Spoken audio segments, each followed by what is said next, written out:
It's Vlogmas. Wow. Oh.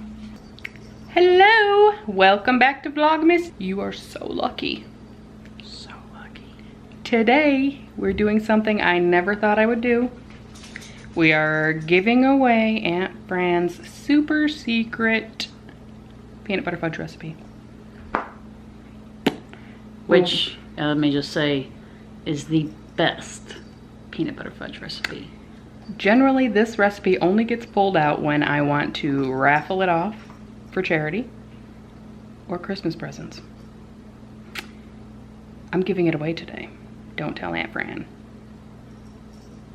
Hey Fran, if you're watching this, it's really not your recipe. Yeah, no, not yours. No. So, let's get started.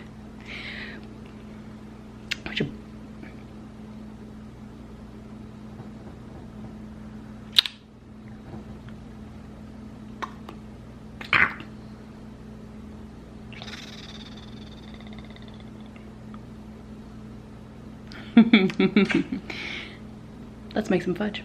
Let's make some fudge! The ingredients for this recipe include powdered sugar by the boatload, butter, milk, peanut butter, and vanilla. That's it. Good luck, guys. Bye! Oh, I suppose I do need the rest, don't they? That wonderfully written recipe, which will probably be dictated below. Thanks, dear. First thing we're going to do over medium heat is melt 2 sticks of butter.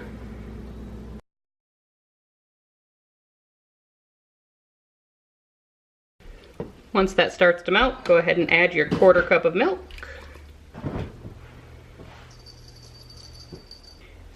And continue to melt. Once your butter has melted, we're going to add 3/4 of a cup of peanut butter.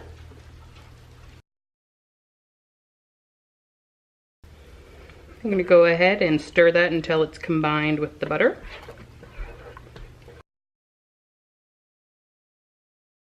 Once that's melted and thoroughly incorporated, we go on to the sugar. This recipe calls for 2 pounds of powdered sugar. I have a 2-pound bag of powdered sugar. I'm going to end up using the entire bag. I do like to put it in sections. It kind of keeps the clumps from forming.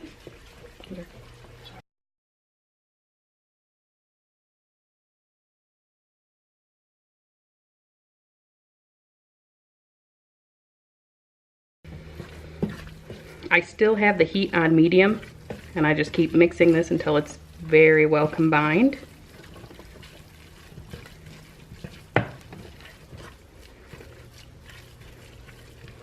You can see it's very thick. If it's any runnier than this, it will require more powdered sugar. But as you can see, it'll form a smooth consistency when you push it into your spoon. See if I can get that to focus. Right there. The last thing we're going to add is a teaspoon of vanilla.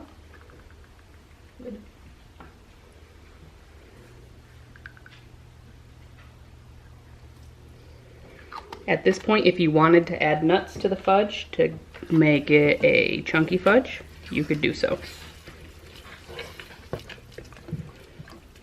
You'll notice as the liquid starts to heat up, the butter will melt and the consistency becomes more like peanut butter out of the jar, and that's kind of what we're looking for. We want it to heat up enough so that it's not grainy. The sugar has time to dissolve, and that means we have to keep it going until the fudge becomes a little smoother. All right, I'm gonna go ahead, turn my stove off, and transfer to a baking sheet. I transfer the fudge right to a baking sheet. This is not lined, nor is it sprayed because I used butter.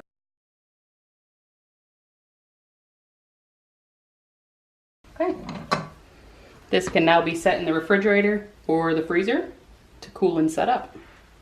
This tray of fudge has been in the refrigerator for about 30 minutes. It is now cool to below room temperature, and it's solid and firm to the touch. It shouldn't be rock hard, but it should definitely hold its own when it's cut. My preferred method of cutting is to use the pizza slicer. Be careful if using one of your prized possession pans with this method. This, however, is just a baking sheet that I'm not worried about.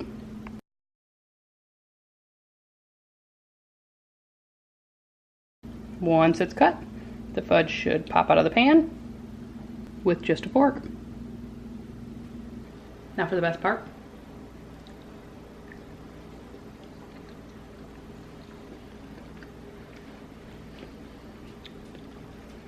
Tastes like fudge. I like mine with the extra nuts in it, but not for everybody. Still good. Since I'm cooking it, it's done my way. That and I forgot the nuts. Very good though. Very Guys, rich. Thanks so much for joining us. Hope you enjoy Aunt Fran's peanut butter fudge recipe. Although, again, if Aunt Fran's watching, it's not yours. And come back tomorrow to see what else we get into for this wonderful 2017 Vlogmas. Thanks, guys. Bye, guys. Bye. You want more fudge? There's a bear shit in the woods. Of course I want more fudge. Would you care to join me?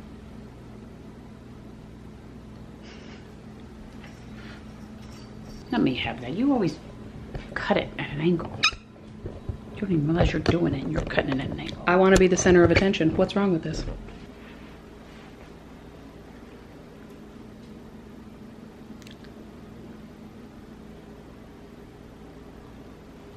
Ha! We're back.